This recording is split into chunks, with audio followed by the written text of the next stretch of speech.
Dalton's law of partial pressure. Dalton's law of partial pressure क्या है, इससे पहले देखें हम एक टर्म को डिफाइन करेंगे, उसका नाम है पार्शियल प्रेशर। अच्छा, पार्शियल प्रेशर क्या है? देखिए, किसी भी मिक्सचर ऑफ गैस के अंदर जो इनफरादी गैस है ना, इनफरादी गैस का जो प्रेशर होता है उस प्रेशर को हम पार्शियल प्रेशर कहते हैं। यानी किसी भी गैस का इंडिविजुअल प्रेशर का नाम क्या है?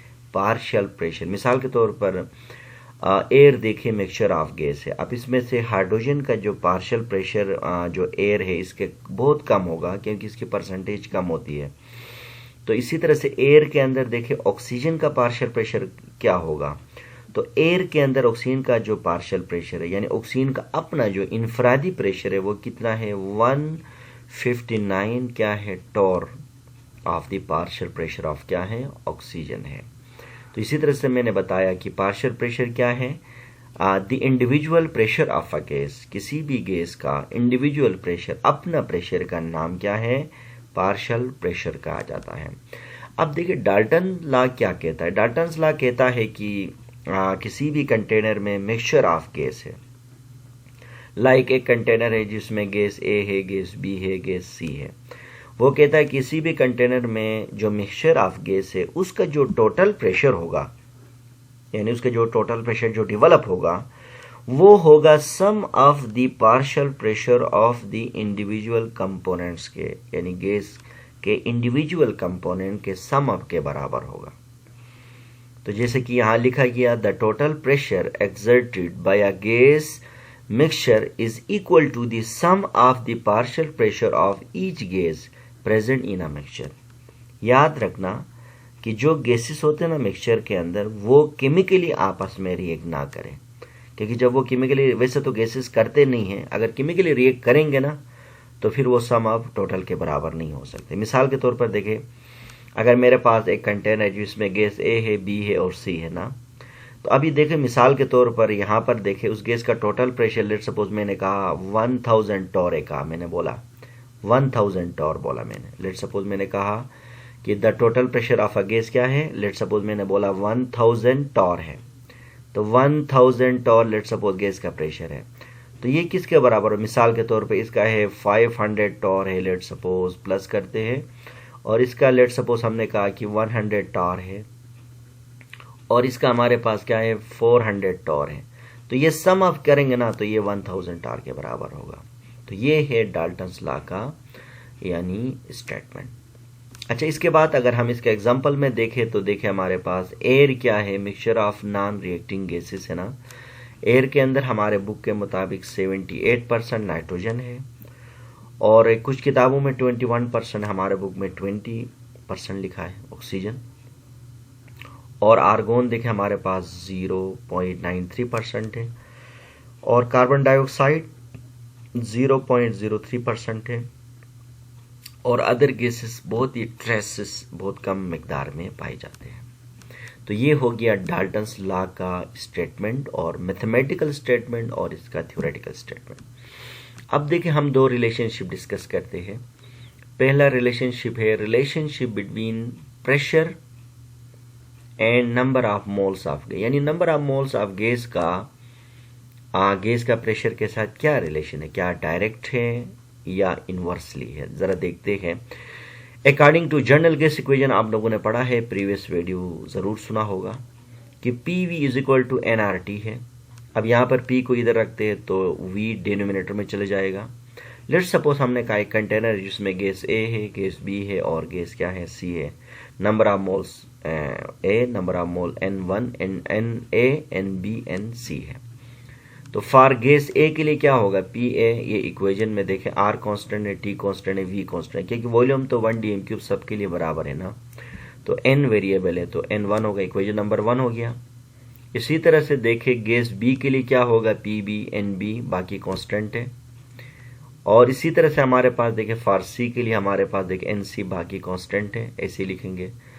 अच्छा, मिक्सचर ऑफ गैस यानी जो टोटल जो प्रेशर होगा ना वो क्या होगा? PT NT RT divide by V, और NT क्या है? Total number of moles of Na, NB, NA, NC है।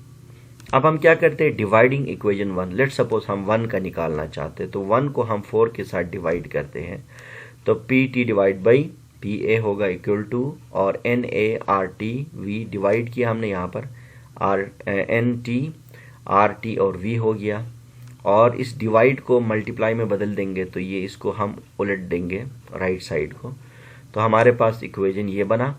अब देखिए ये v और v cancel, R T cancel हो गया, तो P T divided by P ए किसके बराबर होगा, एन ए, ये एन ए है, ठीक है, N A divide by N T होगा।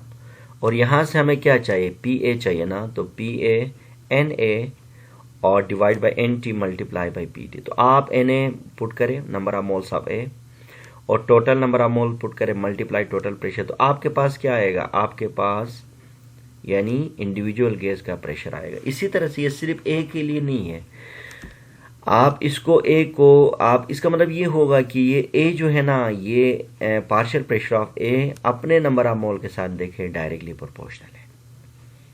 अगर नंबर ऑफ मोल्स ए ज़्यादा होगा तो ए का इनफरादी प्रेशर ज़्यादा होगा, इंडिविजुअल यानी पार्शियल प्रेशर। अगर नंबर ऑफ मोल्स ए कम होगा तो ए का हमारे पास पी ए कम होगा। इसी तरह से P A is direct P N A, और P B is directly proportional to N B. आप इसको बी के लिए भी कर सकते हैं, और P C is directly proportional to P N C के लिए आप। तो इसी तरह से देखें, हमें पता चला कि मिक्सचर ऑफ गैस के अंदर जिस गैस के नंबर ऑफ मोल्स ज़्यादा होंगे, ऑटोमेटिक उसका पार्शियल यानी प्रेशर भी ज़्यादा होगा। तो ये है relationship between pressure and the number of moles. तो हमें पता चला नंबर ऑफ मोल्स जितना बढ़ाएंगे इतना प्रेशर बढ़ेगा। इसके बाद इसी से सिमिलर है relationship between pressure and mole fraction, यानी नंबर ऑफ मोल के साथ तो डायरेक्टली प्रोपोर्शनल है। अब मोल फ्रैक्शन के साथ क्या है, देखिए mathematical definition of mole fraction क्या है। किसी भी मिक्सचर ऑफ गैस का जिस कंपोनेंट का मोल फ्रैक्शन आपको निकालना है ना, वो बराबर होता है number of moles of A divided by the total number of moles of the molecules present in a mixture, ठीक है।